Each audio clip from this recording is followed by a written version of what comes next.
Seanca e Këshillit të Prokurorëve Publik në të cilën duhej të shqyrtojë propozimi për shkarkimin e kryeprokurorit e dorëzuar nga qeveria është anuluar sot.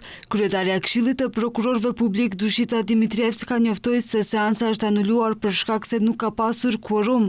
Propozimi për shkarkimin e kryeprokurorit Lupço Koceski është pika e dytë e rendit të ditës së seancës së 22, e cila fillimisht ishte caktuar për më 18 mars, por Këshilli e prolongoi për shkak të shtaditore të shpallur pas tragjedisë që ndodhi në Koçan.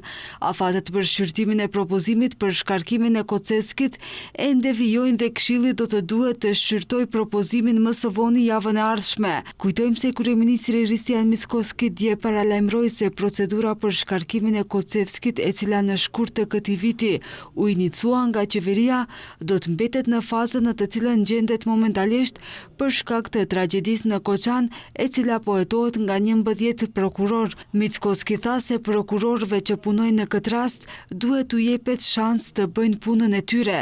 Qeveria në mbledhjen e 25 shkurtit e miratoi propozimin për shkarkimin e prokurorit publik Lupço Kocevski dhe pas përfundimit të procedurave qeveritare, ai u dërgua Këshillit të Prokurorëve Publik në fillim të muajit mars.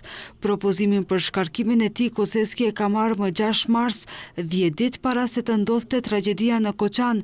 Në ndërkohë, ai është dashur të jap mendimin e tij për propozimin për shkarkimin, ndërsa Këshilli i Prokurorëve është dashur të jap mendim brenda 15 ditëve. Deri tani qeveria nuk e ka publikuar përmbajtjen e propozimit për shkarkimin e Kocevskit, por nga ajo që është e njohur deri tani në propozimin që e përgatiti Ministria e Drejtësisë, thuhet se prokurori publik republikan ka vepruar në disa lëndë në të cilat sipas dispozitave ligjore ka pasur rrethana që kanë ngritur dyshime për panshmërinë e tij, si dhe ka pasur konflikt interesi.